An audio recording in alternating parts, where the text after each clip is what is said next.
Voilà, un signe qui me permet.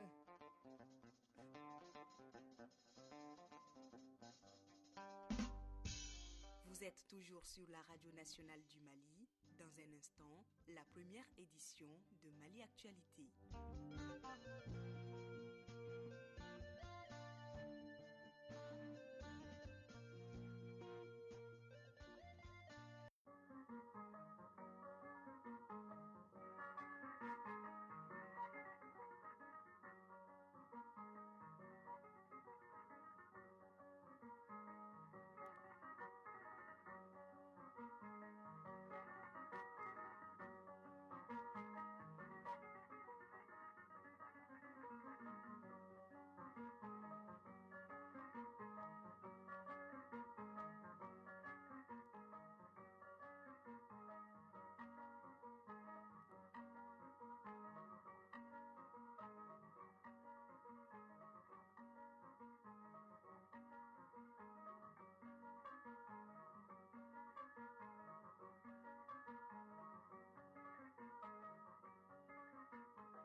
Vous écoutez la radio nationale du Mali, les 7h ici à Bamako, la même heure à Séléfougou.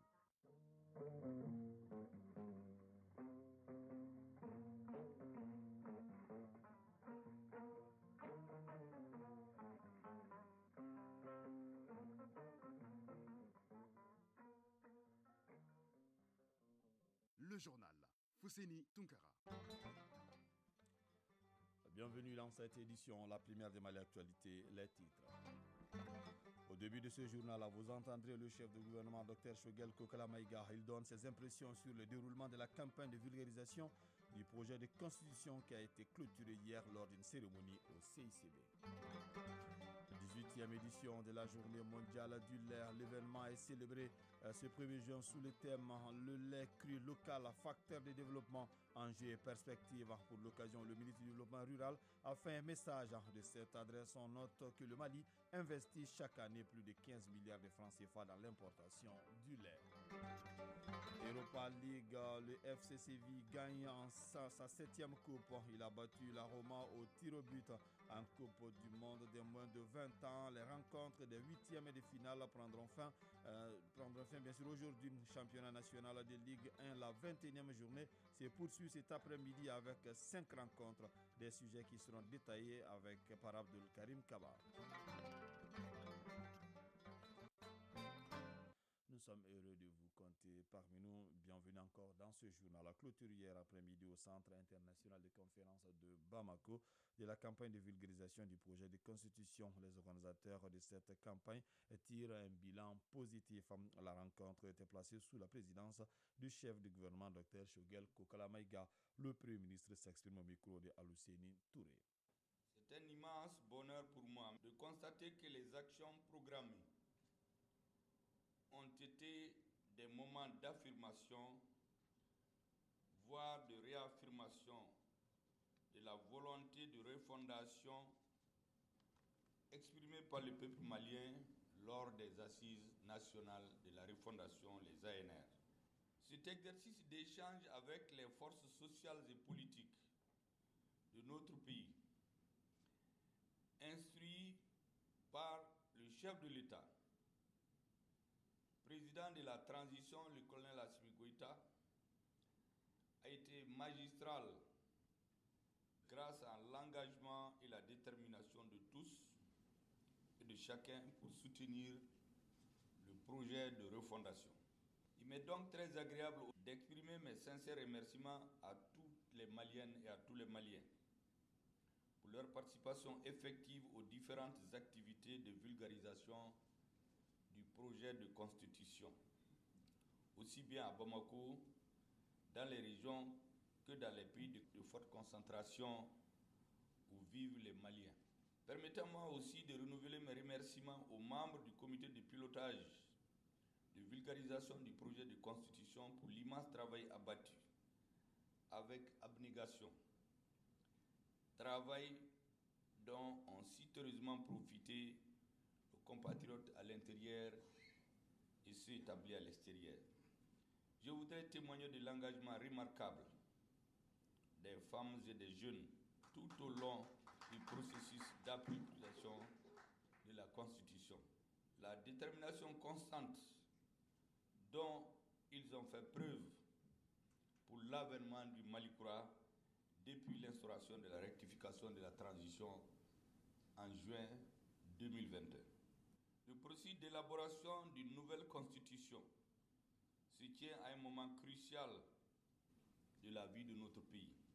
Tous les rassemblements qui ont eu lieu pendant cette période de vulgarisation l'ont été pour le Mali.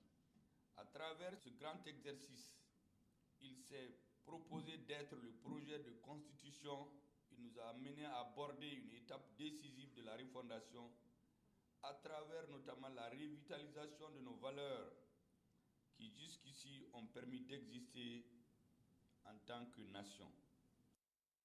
À l'instant, le Premier ministre Dr Choguel Kokala Maïga, son intervention portait sur la clôture de la campagne de vulgarisation du projet de constitution. Audience au Conseil national de transition. Le président de l'institution, le colonel Malick Diaw, a reçu hier respectivement Abdoulaye Pona, président de la Chambre des mines du Mali, et El Hadji Seydou Patrice Dambélé, aujourd'hui à la tête du bureau de l'AMSUNEM amical des anciens militants et sympathisants des élèves et étudiants du Mali. Les comptes rendus de ces deux audiences avec Modibo Mariko. C'est un président de la Chambre des mines préoccupé qui a franchi les portraits du président du CNT, préoccupé non seulement par les problèmes qui assaillent de façon générale les secteurs miniers, mais aussi et principalement de la question de la suspension des permis miniers.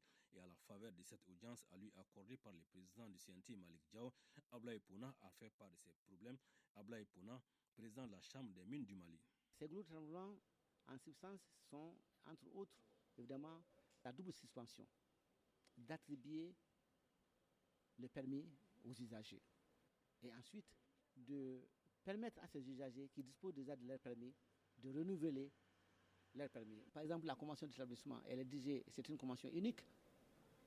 Nous, on souhaiterait que la convention soit deux, qu'il y a une convention pour la recherche et qu'il y ait une convention pour l'exploitation. Parce qu'entre la recherche et l'exploitation, il y a à peu près 10 ans. Et au cours de 10 ans, tout peut se passer. Donc, on a proposé au président du CNT de nous aider à ce qu'un toilettage digne de ce nom puisse être fait au niveau du code minier pour qu'on puisse avoir un code attrayant qui puisse drainer les plus gros investisseurs. On les a déjà, on veut plus vers notre pays. Des préoccupations pour le secteur minier, mais aussi dans le monde de l'éducation. L'AMSUNEM, amicale des anciens militants et sympathisants de l'Union des élèves et étudiants du Mali, en tant qu'association apolitique et partenaire de l'école, s'est fait le devoir de tirer sur la sonnette d'alarme par rapport aux problèmes de notre système éducatif, mais pas seulement. El Hadji Seydou Patrice Dambélé, secrétaire général de l'AMSUNEM. Nous avons, avec le président du CNT, fait le tour de l'ensemble des questions géopolitiques du Mali. Et principalement, ce qui défait la chronique aujourd'hui, c'est-à-dire le référendum, c'est-à-dire les élections à venir, la nouvelle constitution, qu'est-ce qu'il en est exactement? Notre point de vue, nous avons dit et nous le répétons, nous supportons cette transition-là. Nous avons trouvé un interlocuteur très disponible, attentif à tout ce que nous avons dit. Les membres de l'AMSUNEM n'avaient pas que des problèmes à évoquer au CNT. Ils avaient aussi dans la besace des cadeaux, un boubou traditionnel, des blocs-notes avec l'effigie de leurs camarades de lutte Cabral, mais aussi les bonnets emblématiques de l'association. Des cadeaux qu'ils ont offerts au président Malick Diaw au cours de cette audience. Le ministre en charge de la réconciliation nationale, le colonel-major Ismaël Ouagué, s'est rendu hier au camp des réfugiés de Mbera en Mauritanie. Il s'agissait pour lui non seulement de vulgariser le contenu du projet de constitution auprès de nos compatriotes, mais aussi de passer le message de sympathie du président de la transition, Aboubakar Bablin Touré. Le ministre en charge de la réconciliation nationale à la rencontre des réfugiés maliens à Mbera dans la région de Bassikounou en Mauritanie. Le chef du département, par cette présence dans ce camp, est porteur de messages. Colonel-major Ismaël Ouagué, ministre de la Réconciliation, de la Paix et de la Cohésion nationale. Ce qui m'amène ici chez vous, c'est non seulement de vous faire passer un bon message du président de la transition. De sa position à Koulouba, il pense éternellement à vous. Vous faites partie de ses préoccupations et sa priorité, c'est créer les conditions qu'il faut pour que vous soyez les bienvenus chez vous au Mali. Le second exercice, à l'issue de la vulgarisation aujourd'hui, il y a la campagne qui sera ouverte du 2 au 16 juin, où le référendum sera le 18 juin. Il vous est demandé de participer massivement au référendum de la Constitution. Et j'ose compter sur les uns et les autres pour expliquer le contenu aux autres dans les langues qu'ils maîtrisent le mieux. La République du Mali sera éternellement reconnaissante à son ami et son voisin de la Mauritanie. Puisque chaque Malien, où qu'il se trouve, compte pour les autorités de la transition, il était important, voire impératif, de vulgariser le contenu du projet de constitution auprès des concitoyens vivant dans les camps de réfugiés. L'exercice a porté sur les 10 points innovants dans le projet de la loi fondamentale de notre pays. Il s'agit entre autres de la promotion de nos langues nationales, l'équipement et la formation obligatoire des forces armées et de sécurité du Mali, le mariage homme-femme. Des explications qui ont édifié plus d'un. Mohamed Ag Malha, coordinateur général du camp des réfugiés de Mbera. Nous n'avons pas compris surtout le point de la laïcité. Et ça a été expliqué par l'éminent juriste qui a décortiqué le sens de... Et nous avons aussi compris le sens, pourquoi on met en place une nouvelle constitution. D'où l'importance de la constitution dans le cadre de cette crise que nous sommes en train de vivre et le caractère innovant de cette constitution. Le ministre Ouagué a saisi l'occasion pour recenser les difficultés des 90 000 réfugiés maliens du camp de Mbera en vue de la bonne tenue du référendum. Le ministre en charge de la réconciliation leur a remis des exemplaires du projet de constitution. 18e édition de la Journée mondiale du lait. L'événement est célébré ce 1er juin sous le thème « Le lait cru local, facteur de développement, enjeux et perspectives ». Pour l'occasion, le ministre du Développement rural a fait un message de cette adresse. On note que le Mali investit chaque année plus de 15 milliards de francs CFA dans l'importation du lait. La synthèse du message du ministre du Développement rural avec Awadit Makamara.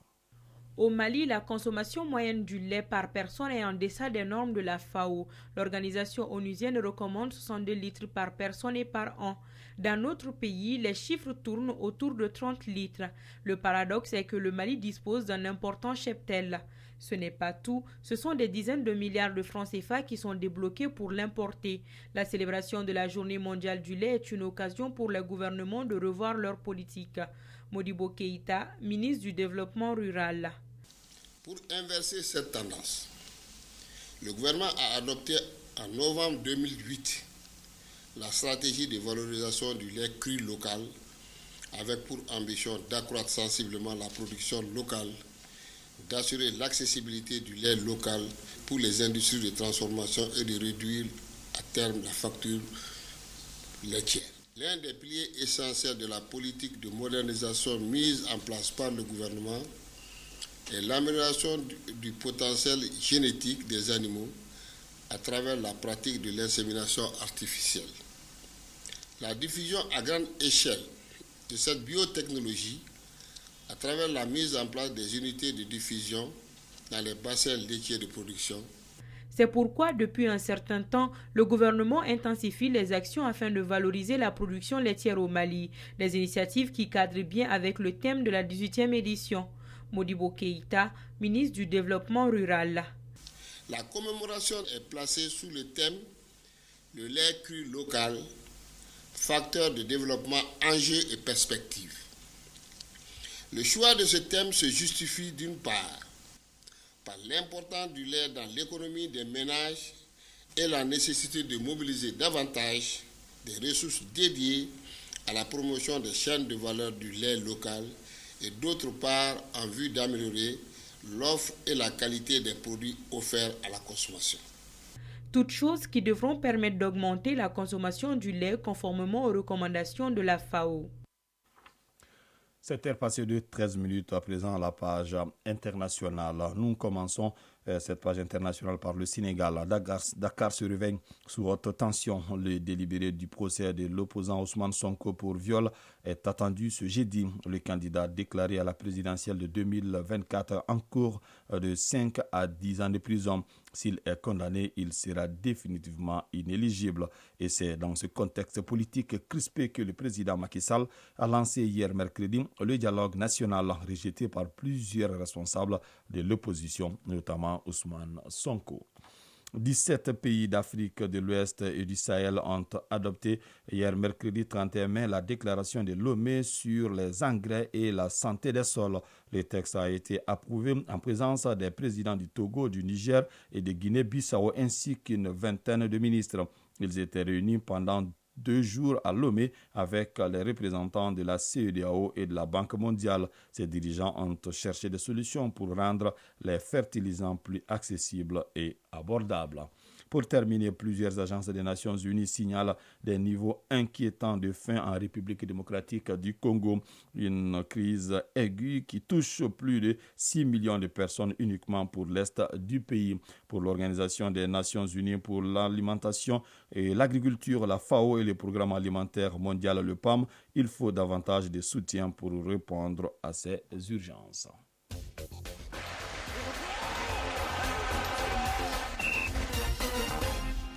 La page sport, Europa League, le FC Séville gagne sa 7e coupe. Il a battu la Roma au tir au but en Coupe du Monde des moins de 20 ans. Les rencontres des 8e et de finale prendront fin aujourd'hui. La finale allée de la Ligue des champions africains de football. On en parlera également. Championnat national de Ligue 1, la 21e journée se poursuit cet après-midi avec 5 rencontres. La synthèse de la page sport, c'est avec Abdul Karim Kaba. Démarré hier, la 21e journée du championnat national de Ligue 1 se poursuit cet après-midi avec 5 rencontres, notamment AS Black Star, AS Police, Stade Malien de Bamako, US Bougouni. Les 11 créateurs de Niarela seront face à l'USFAS. El Seba en découdra avec Yele Olympique et l'AS Bakaridjan de Baraouli jouera contre le club olympique de Bamako. À l'ouverture, hier, au stade Diarra H de Koulikoro, le Djoulouba Athletic Club, deuxième, a pris le meilleur sur l'avant-dernier du championnat.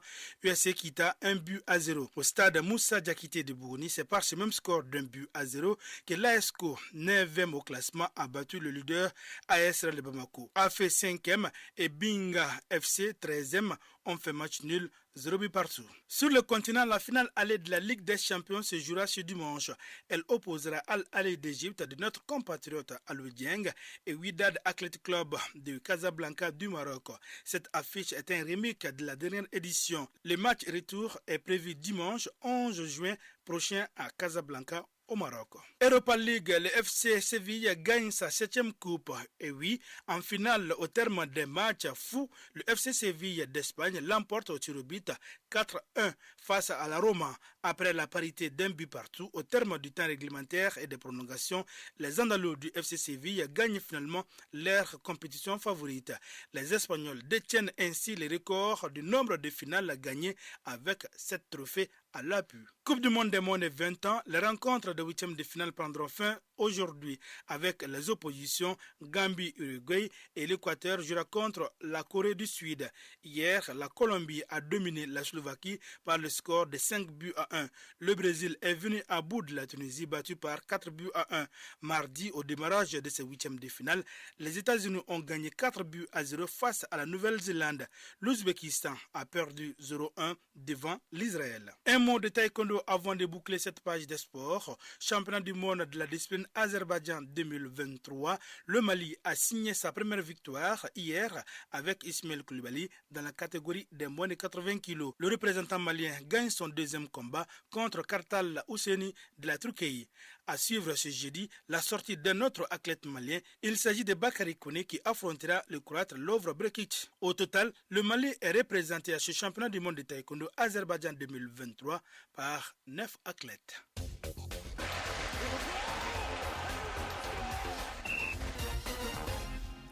7h passées de 18 minutes, c'est donc la fin de cette édition qui vous a été présentée par Fousseini Tunkara. Alou Koulibaly a assuré la connexion technique, une édition coordonnée par Ousmane Dao et Aziz Koulibaly assure la mise en ligne. Restez connectés tout à l'heure, les avis et communiqués avec Moussa Koulibaly. Prenez bien soin de vous, que le bon Dieu nous assiste.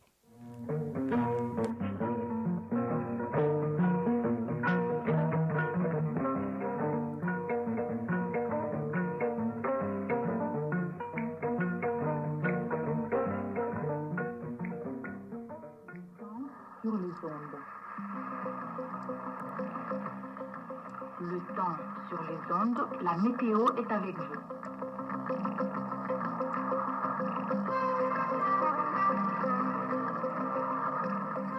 Bonjour à toutes et à tous, à présent les couleurs du temps. Le ciel sera nuagé dans